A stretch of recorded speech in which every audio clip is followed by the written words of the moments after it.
Salut à toi, je suis ravie de te retrouver cette semaine. Ça fait 2 semaines au moins que j'ai pas enregistré d'épisode.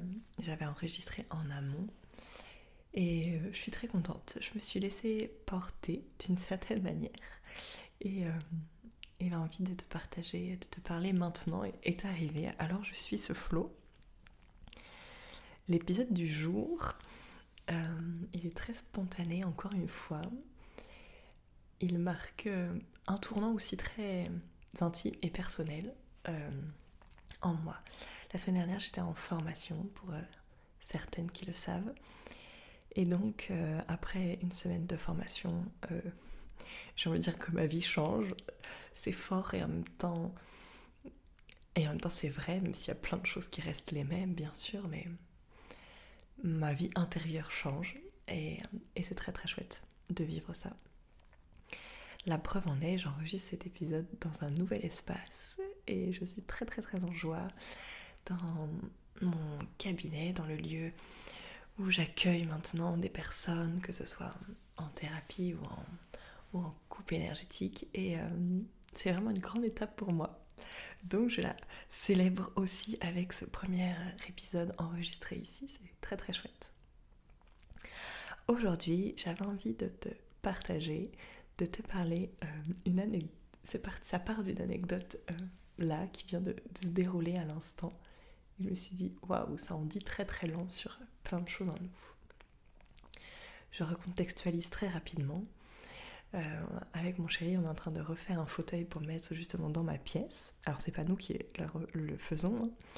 C'est une tapissière et on a sélectionné un motif merveilleux, très très fort, et dessus des clous pour venir finir à la tapissière de fixer le meuble, etc., le fauteuil, le tissu, etc. Et on doit choisir les clous. Et ça a été très drôle. Mon chéri me dit celui-là sera plus discret et celui-là en même temps il est chouette aussi, et j'avais un peu le même avis que lui. Faut savoir qu'on a très souvent le même avis sur la déco. Et je lui ai répondu, mais avons-nous besoin que ce soit discret ? Je ne crois pas. Vu le reste du motif du fauteuil, ce ne sera tout sauf discret. Donc ça m'a fait sourire intérieurement, parce que ça montre aussi l'autorisation que l'on se donne vis-à-vis de l'extérieur. En tout cas que je me donne, étant une petite fille très discrète, qui était vraiment en repli et qui parlait peu. Là ça a été très drôle de me dire, mais est-ce que j'ai envie et est-ce que j'ai besoin que ce soit discret ? Non, j'ai tout sauf envie que ce soit discret. Donc allons-y, sélectionnons les clous or brillants, bien visibles, qui vont juste sublimer ce fauteuil, et non, ce sera pas discret. Et en même temps, j'ai pas envie que ce le soit, parce que j'ai envie que les gens qui voient ce fauteuil soient déjà, limite c'est le début du soin en fait, parce qu'il restera dans la mémoire des gens, qu'il aime ou qu'il aime pas, il s'en souviendra, ça c'est sûr. Bref, et donc ça m'a fait vraiment sourire. À quel moment dans notre vie, on préfère rester discret par peur ? On est d'accord, très souvent, la discrétion, elle est associée à de la peur, à de l'insécurité. C'est pas grave, mais par contre, est-ce que c'est ce qu'on a envie de vivre ? C'est tout. Il n'y a pas encore une fois de jugement à poser dessus, mais est-ce qu'on préfère vivre en étant visible et en étant nous-mêmes, et peut-être en dérangeant, peut-être en étant trop pour certains, mais en vivant pleinement ? Ou est-ce que l'on se cantonne à rester discret pour pas faire de vagues, pas déranger, pas être vu, pas être trop, etc., etc., aux yeux des autres ? Il n'y a pas de bonne ou de mauvaise réponse, c'est juste une pensée, une prise de conscience que j'ai envie de t'amener aujourd'hui, parce qu'elle m'a fait sourire. Quand j'ai vu ce message, je me suis dit, non, c'est tout sauf discret, et c'est parfait comme ça. Et c'est parfait comme ça. Dans notre volonté de plaire, elle est universelle. Je pense qu'on arrive quasiment tous sur Terre avec cette volonté de plaire, d'être aimé, par nos parents, parce que c'est les seules personnes, ou en tout cas par nos figures d'attachement, d'autorité, parce que c'est les personnes qui assurent notre survie quand on est bébé. Donc on a envie qu'elles assurent notre survie. Donc on a envie de plaire d'une certaine manière. Mais à quel moment ça devient plutôt un handicap que un réel soutien? C'est juste ça. Aujourd'hui, je vois moi que je m'affranchis de plus en plus de ce besoin de plaire à l'autre, d'être accepté par l'autre, d'être validé par l'autre. Bien sûr, des fois c'est inconfortable, hein, ça veut pas dire que c'est facile, mais ça veut juste dire que j'accepte petit à petit que même si ça convient pas, même si c'est pas ce que l'autre désire, même si c'est pas dans la norme, etc., peu importe, bah en fait c'est juste moi ce qui me fait envie et ce qui me plaît. Et je sais que ça plaira à d'autres gens, que je m'autorise à juste être moi, à juste kiffer faire un fauteuil léopard avec des clous dorés qui va être trop beau. Et il y en a plein qui diront ouah c'est too much et tout, et sûrement, et ils ont le droit de penser ça. Mais moi je sais ce que ça représente derrière. C'est une autorisation énorme de puissance, de présence, de transformation, de renaissance. Bref, ça symbolise énormément de choses pour moi, ce fauteuil dont je te parle. Et voilà. Donc regarde juste avec la plus grande des douceurs et aussi la plus grande des patiences, parce que on transforme pas tout en même temps, on peut pas, c'est normal, on est quand même incarné dans un corps, et le corps a besoin de temps, contrairement à l'esprit, à l'énergie, à l'âme qui, à elle, peut être instantanée. Le corps lui a besoin de temps, et on est sur Terre pour expérimenter le corps. Pas pour être un corps, mais pour expérimenter un corps, de la matière, de la densité, pour grandir en tant qu'âme, en tant qu'être, en tant qu'esprit. Donc, regarde juste avec la plus grande des douceurs et la plus grande des patiences, là où tu préfères encore être discrète, ou discret, là où tu préfères peut-être encore jouer petit, ou jouer dans les insécurités parce qu'elles sont habituelles, là où c'est plus confortable de se maintenir. Et c'est ok. C'est ok. Mais déjà, quand on est lucide sur ça, eh ben on peut avancer beaucoup plus sereinement. On ne se juge pas. Et on sait qu'à un moment donné, on sera prêt à traverser, à passer de l'autre côté, à dire c'est bon, j'ai fini d'être discret, j'ai fini d'être petit, j'ai fini de me cacher, j'y vais pour moi. Et ce qui est magique quand on y va vraiment pour soi, ça change tout le système autour de nous. C'est tellement puissant, c'est tellement génial. J'ai cette anecdote j'ai passé donc 4 jours en formation. Vraiment, c'était merveilleux, magique, puissant, tout ce qu'on veut. La suite de ma formation que j'ai fait il y a 4 ans, la première partie, sur vraiment accompagner des transformations profondes, des éveils, des guérisons aussi physiques plus intenses, et accompagner vraiment la reconnexion à soi, la reconnexion à notre nature profonde, à notre nature originelle, à qui on est au fin fond de nous, au-delà de tout, nos peurs, nos masques, etc. Et là, c'est déjà ce que je fais, et c'est juste que là, j'ai upgradé, je suis passée le niveau d'après dans mes propres capacités, dans mes propres guérisons, et dans mes propres connexions, j'ai envie de dire. Et ce qui a été magique, ça a été de voir que là où, encore une fois, moi, je m'autorise à aller plus loin, à aller plus grand, à guérir encore plus en profondeur, que ce soit dans mes propres peurs, dans mes propres mémoires que je porte et que je trimballe depuis des années, des décennies, des vies entières.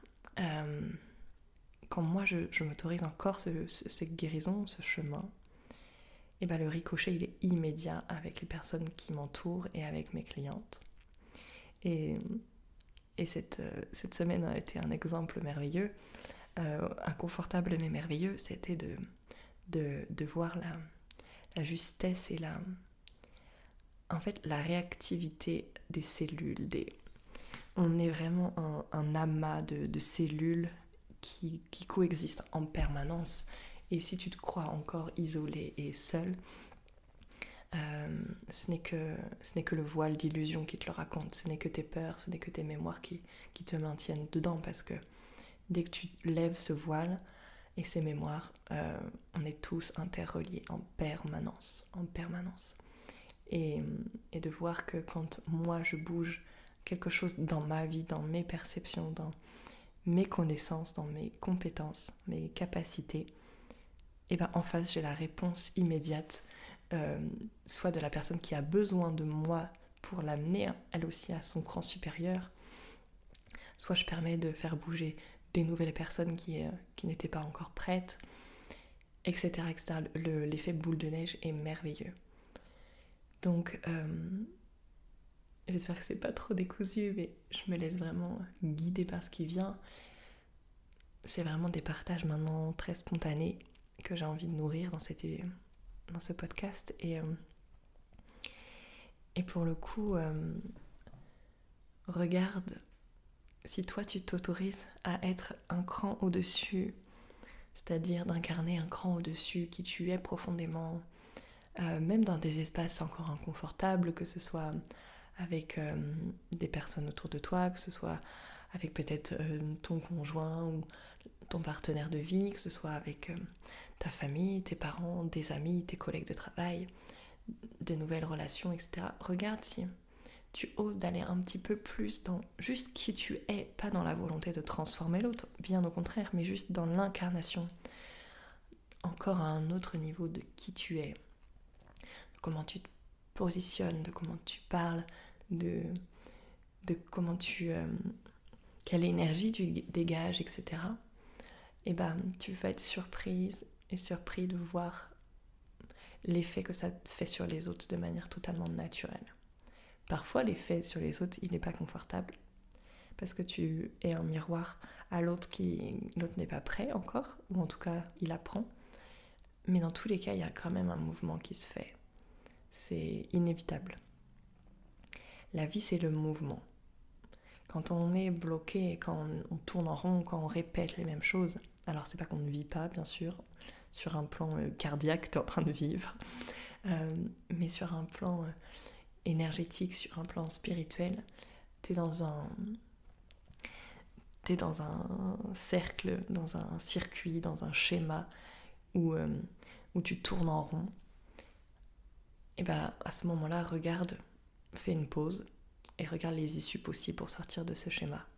Il y en a toujours une, et souvent il y en a même plusieurs, mais par contre elle te demande de faire les choses différemment, de regarder différemment, de penser différemment, de croire en toi différemment, et donc d'arrêter des fois de jouer au même personnage, au même rôle que l'on a soit collé sur toi quand tu étais enfant, soit que tu as accepté gracieusement de jouer pour être aimé, pour être validé, pour être reconnu, pour plaire, etc. À partir d'aujourd'hui, à partir d'un moment que tu choisis, tu peux créer ton nouveau rôle. Tu peux enfin jouer ton propre rôle, le tien. Et malgré l'inconfort, malgré ce que ça va te faire vivre, peut-être de nouveau et de challengeant, je peux juste t'assurer au plus profond de ma propre expérience, au plus profond de mon cœur, au plus profond de mes connexions actuelles, que c'est là où tu vas commencer à vivre pleinement. C'est là où tu vas te relier encore plus intensément à qui tu es au fin fond de toi. Et c'est un cadeau merveilleux que tu t'offres pour ta vie.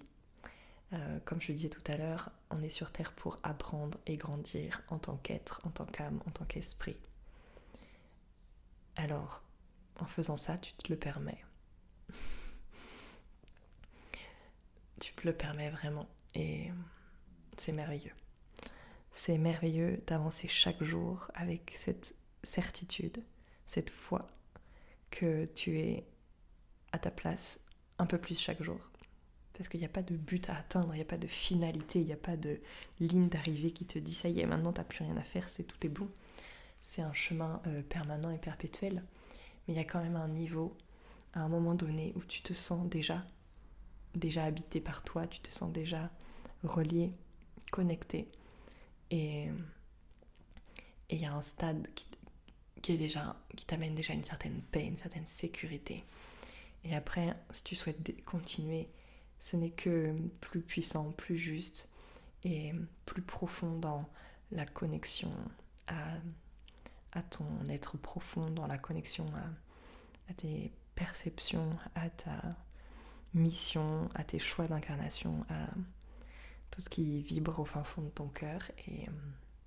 Et tes choix partent de cet espace-là et non plus de tes peurs, de tes insécurités, du mental, de l'ego, etc. Voilà, je me suis laissée digresser joyeusement et j'en suis ravie. Je te remercie, j'espère que ces petits partages spontanés sont des petites lanternes sur ta route. En tout cas, c'est l'intention que j'y mets. Regarde encore une fois là où tu choisis la discrétion et pourquoi tu l'as choisie. Et si ça devient trop inconfortable, prends ta responsabilité d'en sortir. Que ce soit en étant accompagné ou non, chacun son chemin, chacun ses choix. Et ils sont tout à fait justes et honorables. Mais si ça devient trop lourd pour toi, regarde ce que tu peux mettre en place différemment pour en sortir. Parce que je te rassure, et je sais pas que je te rassure, je sais que derrière ça, il y a de la magie. Alors incarnons cette magie tous ensemble pour que cette année 2025 soit vraiment ce à quoi elle nous prédestine, c'est-à-dire un réveil de masse, un réveil collectif pour